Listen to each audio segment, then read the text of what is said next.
नमो भगवते वासुदेवाय नमः। नमस्कार दोस्तों, मैं वैभव शर्मा आपका अपने YouTube चैनल प्रभु प्रसंग में एक बार फिर से स्वागत करता हूं। आज हम 18 जून 2024 को होने वाली निर्जला एकादशी की बात करेंगे। हिंदू धर्म में एकादशी का विशेष महत्व है। हर महीने में 2 एकादशी व्रत आते हैं, एक शुक्ल पक्ष की एकादशी और एक कृष्ण पक्ष की एकादशी। दोनों ही तिथियों पर व्रत करने का अत्यधिक महत्व है। इस दिन व्रत को करने से व्यक्ति पापों से मुक्ति पा लेता है, संसार में सुख भोग कर अंत में मोक्ष प्राप्त कर जाता है। एकादशी का व्रत भगवान विष्णु को समर्पित है। निर्जला एकादशी को भीमसेनी एकादशी के नाम से भी जाना जाता है। एक समय की बात है, युधिष्ठिर जी ने कहा, हे जनार्दन, अपरा एकादशी का सारा महात्म्य मैंने सुन लिया। अब ज्येष्ठ मास के शुक्ल पक्ष की निर्जला एकादशी का वर्णन कीजिए। इस पर भगवान श्री कृष्ण बोले, राजन, इसका वर्णन परम धर्मात्मा सत्यवती नंदन व्यास जी ही करेंगे, क्योंकि ये संपूर्ण शास्त्रों के तत्वज्ञ और वेदांगों के पारंगत विद्वान हैं। तब वेद व्यास जी कहने लगे, दोनों ही पक्षों की एकादशियों को भोजन ना करें। द्वादशी को स्नान आदि से पवित्र हो फूलों से भगवान केशव की पूजा करके नित्य कर्म समाप्त होने के पश्चात पहले ब्राह्मणों को भोजन देकर अंत में स्वयं भोजन करें। राजन, जनना शौच और मरना शौच में भी एकादशी को भोजन नहीं करना चाहिए। यह सुनकर भीमसेन बोले, परम बुद्धिमान पितामह, मेरी उत्तम बात सुनिए।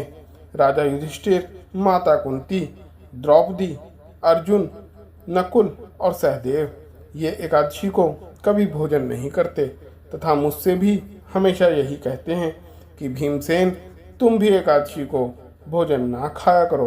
किंतु मैं इन लोगों से यही कहता हूँ कि मुझसे भूख नहीं सही जाएगी।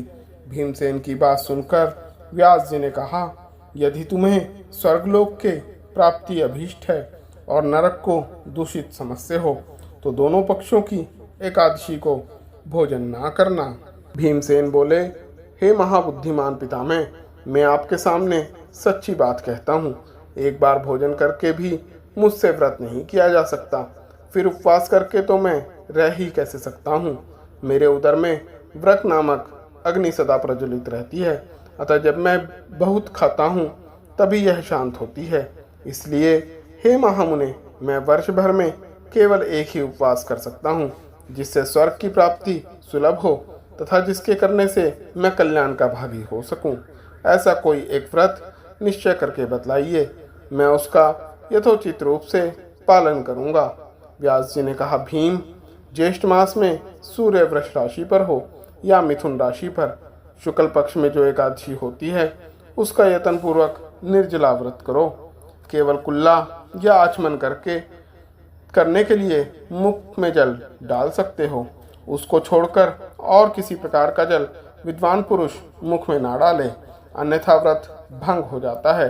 एकादशी को सूर्योदय से लेकर दूसरे दिन के सूर्योदय तक मनुष्य जल का त्याग करे तो यह व्रत पूर्ण होता है। तदंतर द्वादशी को निर्मल प्रभात काल में स्नान करके ब्राह्मणों को विधि पूर्वक जल और सुरवन का दान करे। इस प्रकार सब कार्य पूरा करके जितेंद्रिय पुरुष ब्राह्मणों के साथ भोजन करे। वर्ष भर में जितनी एकादशियां होती हैं उन सब का फल निर्जला एकादशी के सेवन से मनुष्य प्राप्त कर लेता है। इसमें तनिक भी संदेह नहीं है। शंख चक्र और गदा धारण करने वाले भगवान केशव ने मुझसे कहा था कि यदि मानव सबको छोड़कर एकमात्र मेरी शरण में आ जाए और एकादशी को निराहार रहे तो वह सब पापों से छूट जाता है। एकादशी व्रत करने वाले पुरुष के पास विशालकाय विकराल आकृति और काले रंग वाले दंड पाशधारी भयंकर यमदूत नहीं जाते। अंतकाल में पीताम्बरधारी सौम्य स्वभाव वाले, हाथ में सुदर्शन धारण करने वाले और मन के समान वेगशाली विष्णुदूत आकर इस वैष्णव पुरुष को भगवान विष्णु के धाम में ले जाते हैं। अतः निर्जला एकादशी को पूर्ण यत्न करके उपवास करना चाहिए। तुम भी सब पापों की शांति के लिए यत्न के साथ उपवास और श्री हरि का पूजन करो। स्त्री हो या पुरुष, यदि उसने मेरू पर्वत के बराबर भी महान पाप किया हो तो वह सब एकादशी के प्रभाव से भस्म हो जाता है। जो मनुष्य उस दिन जल के नियम का पालन करता है वह पुण्य का भागी होता है।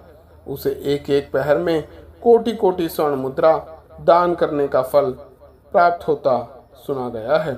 मनुष्य निर्जला एकादशी के दिन स्नान, दान, जप, होम आदि जो कुछ भी करता हो वह सब अक्षय होता है। यह भगवान श्री कृष्ण का कथन है।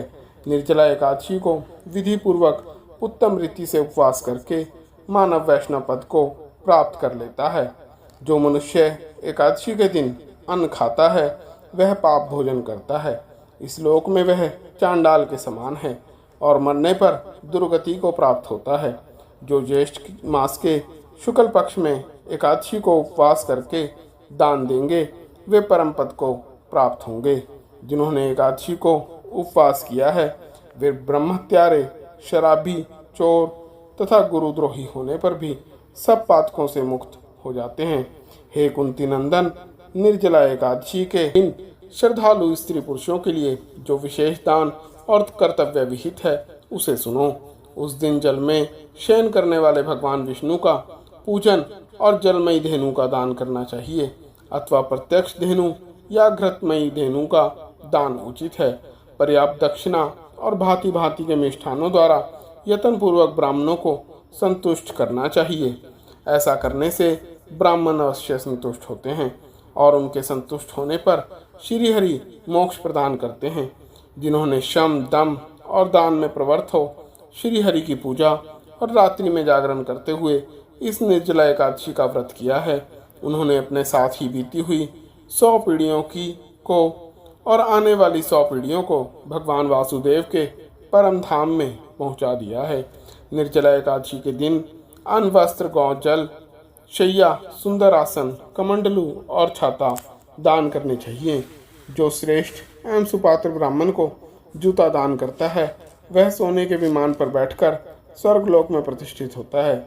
जो इस एकादशी की महिमा को भक्तिपूर्वक सुनता और जो भक्तिपूर्वक उसका वर्णन करता है वे दोनों स्वर्गलोक में जाते हैं। चतुर्दशी युक्त अमावस्या को सूर्य ग्रहण के समय श्राद्ध करके मनुष्य जिस फल को प्राप्त करता है वही इसके श्रवण से भी प्राप्त होता है। पहले दंत धावन करके यह नियम लेना चाहिए कि मैं भगवान केशव की प्रसन्नता के लिए एकादशी को निराहार रहकर आचमन के सिवा दूसरे जल का भी त्याग करूंगा। द्वादशी को देव देवेश्वर भगवान विष्णु का पूजन करना चाहिए। गंध, धूप, पुष्प और सुंदर वस्त्र से विधि पूर्वक पूजन करके जल का घड़ा संकल्प करते हुए निम्नांकित मंत्र का उच्चारण करें। देव देव ऋषिकेश संसारन वर्तारक उद्कुंभ प्रदानेन नैमाम परमाम गति। संसार सागर से तारने वाले देव ऋषिकेश, इस जल के घड़े का दान करने से आप मुझे परम गति की प्राप्ति कराइए। भीमसेन, ज्येष्ठ मास में शुक्ल पक्ष की जो शुभ एकादशी होती है उसका निर्जल व्रत करना चाहिए तथा उस दिन श्रेष्ठ ब्राह्मणों को शक्कर के साथ जल के घड़े दान करने चाहिए। ऐसा करने से मनुष्य भगवान विष्णु के समीप पहुंचकर आनंद का अनुभव करता है। तत्पश्चात द्वादशी को ब्राह्मण भोजन कराने के बाद स्वयं भोजन करे। जो इस प्रकार पूर्ण रूप से पाप नाशनी एकादशी का व्रत करता है वह सब पापों से मुक्त हो अनामय पद को प्राप्त होता है। यह सुनकर भीमसेन ने भी इस शुभ एकादशी का व्रत आरंभ किया। तब से यह लोक में पांडव द्वादशी के नाम से विख्यात हुई। मेरे चैनल प्रभु प्रसंग को लाइक, सब्सक्राइब व शेयर करें। जय श्री कृष्ण।